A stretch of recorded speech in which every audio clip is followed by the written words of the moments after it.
Selamat pagi, Assalamualaikum warahmatullahi wabarakatuh. Ya, jumpa kembali dengan Bapak ya untuk mata pelajaran teknik pengolahan audio dan video. Pada pertemuan sebelumnya kita sudah membahas tentang pergerakan kamera ya. Di pergerakan kamera itu kalian sudah mempelajari tentang tilt, tentang pan, tentang follow, tentang zoom, dengan dolly dan lain sebagainya. Ya, pada kesempatan kali ini kita akan mempelajari tentang sudut pengambilan gambar dan bidang pengambilan gambar. Kenapa bidang pengambilan gambar dan sudut pengambilan gambar itu penting? Ya, kalau dalam bahasa Inggrisnya mungkin camera angles ya. Kenapa camera angles ini penting?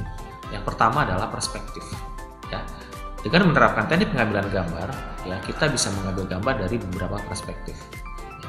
Kemudian yang kedua, emotion atau emosi. Ya, dari pengambilan gambar tersebut kita bisa mendapatkan emosi yang didapatkan dari adegan yang kita ciptakan nantinya. Ya, kemudian yang ketiga adalah proses editing.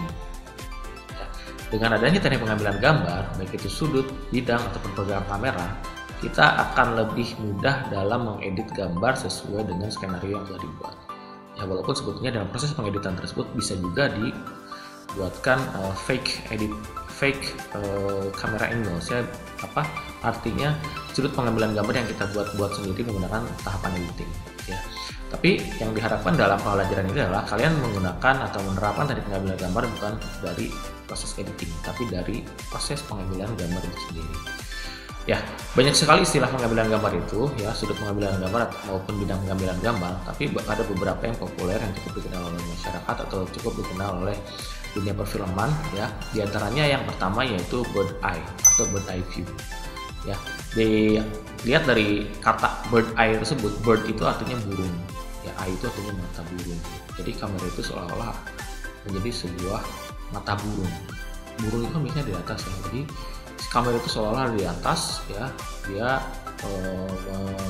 mengambil gambar hamparan yang luas di bawahnya.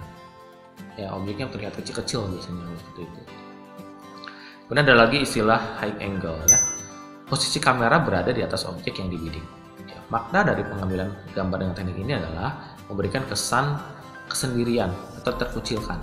Ya. Kemudian ada juga eye level, ya, teknik pengambilan gambar dengan posisi kamera sejajar dengan objek. Ya, jarak ketinggian posisi kamera berada sejajar dengan mata, sehingga ukuran objek itu terlihat sama besar dengan aslinya. Tuh. Kemudian ada juga low angle, ya.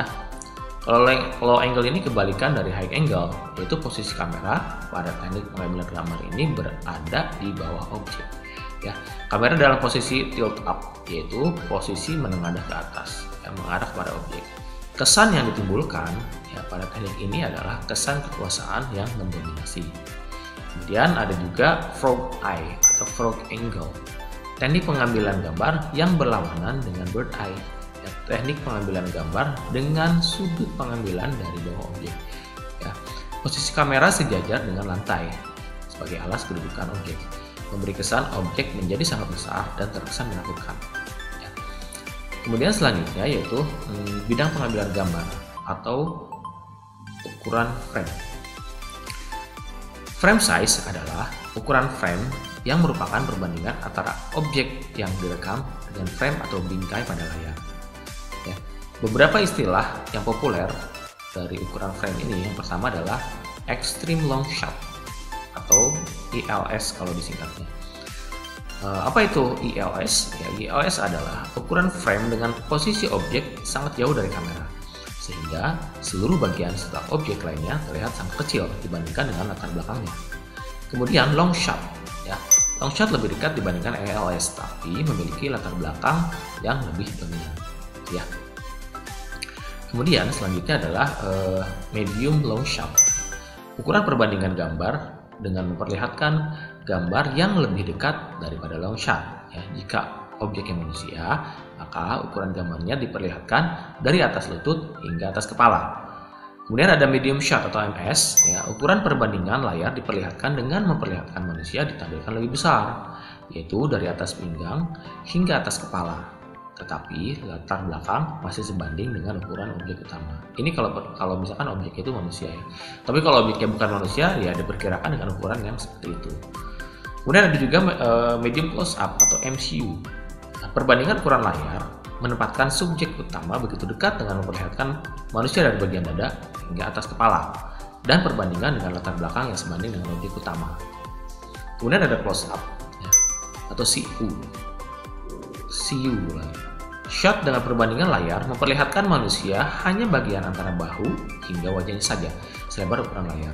Perbandingan dengan latar belakang, yaitu latar belakang terlihat lebih sedikit dibandingkan objek utama. Kemudian ada juga extreme close up atau ECU. Shot ini memperlihatkan detail suatu objek dalam jarak yang sangat dekat, misalkan matanya saja, atau hidungnya saja, atau mulut, atau jari, atau lain-lainnya lah.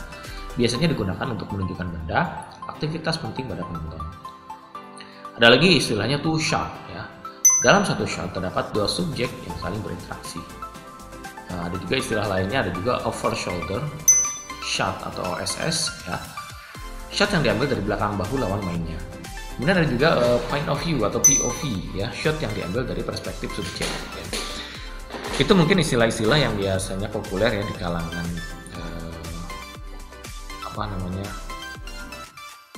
pembuat film ya, di kalangan sinematografer gitu ya, yang biasanya diterapkan agar si film itu akan lebih bermakna ya ketika menerapkan teknik pengambilan gambar ini gitu. Bapak akan membuat analisis terhadap sebuah film, di mana Bapak akan mengambil film judulnya Transformers Dark of the Moon ya, yang dikeluarkan pada tahun 2011 ya. Bapak ambil dari YouTube-nya Kimmer Lawrence ya. Jadi ini adalah trailer film Transformer, tapi di situ hanya trailer saja. Bapak akan analisis teknik pengambilan gambar yang ada pada trailer tersebut. Silakan kalian perhatikan baik-baik teknik pengambilan gambar yang Bapak analisis pada trailer film ini. Ya, silakan amati baik-baik. Ya, selamat menyaksikan.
Is there a problem?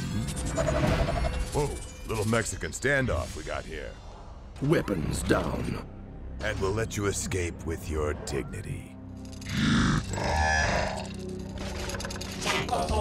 Drop him. That's good. Ironhide, watch out!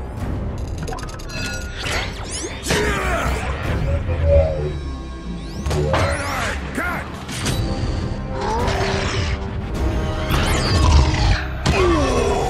Behind you!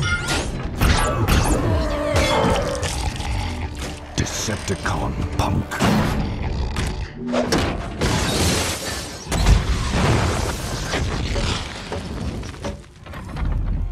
Class dismissed.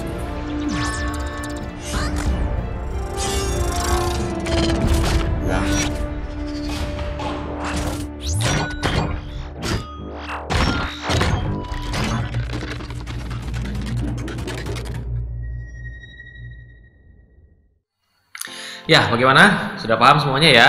Ya, dari tayangan-tayangan yang Bapak berikan, mudah-mudahan kalian bisa mengerti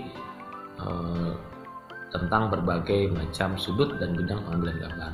Ya, bisa Bapak simpulkan untuk pertemuan kita kali ini. Yang pertama itu tentang sudut pengambilan gambar. Ya, kenapa sudut pengambilan gambar itu sangat penting? Yang pertama adalah dilihat dari segi perspektif. Ya, kita bisa mengambil gambar dari berbagai macam perspektif atau sudut pandang. Ya, sehingga nanti akan menimbulkan kesan yang lebih menarik ya dari adegan-adegan yang memang sudah direncanakan sebelumnya. Kemudian yang kedua adalah emosi ya. Dengan sudut pengambilan gambar yang tepat, maka emosi dari adegan tersebut akan lebih terlihat nantinya. Ya. Yang ketiga adalah editing ya, dengan sudut pengambilan gambar yang baik, dengan bidang pengambilan gambar yang tepat, maka proses editing akan lebih mudah nantinya untuk si editor ya dalam mengedit gambar yang sudah diambil sebelumnya. Ya, ada beberapa istilah sudut pengambilan gambar yang populer. Ada bird eye view, ada high angle, ada low angle, kemudian ada frog eye. Yang kemudian di bidang pengambilan gambar juga ada extreme long shot, ada long shot, ada medium long shot, ada close up, ada medium close up, ada extreme close up, ada two shot, ada over the shoulder dan sebagainya. Ya, teknik-teknik pengambilan gambar ini sangat penting ketika kalian nanti memulai proses produksi ketika membuat sebuah produksi film. Ya, mungkin sampai di sini dulu pertemuan kali ini. Ya, sebelum kita tutup, Bapak tidak akan bosan-bosannya untuk selalu memberikan semangat kepada kalian untuk belajar jarak jauh ini. Ya, tetap semangat, jangan sampai kendor lah ya, tetap gaspol terus pokoknya untuk pembelajaran jarak jauh ini.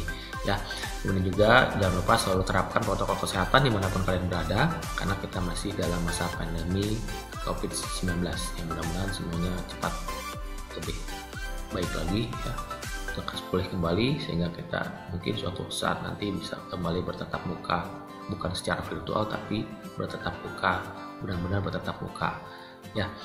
Terima kasih atas perhatian kalian semua ya, kurang lebihnya Bapak mohon maaf ya. Selamat pagi, assalamualaikum warahmatullahi wabarakatuh.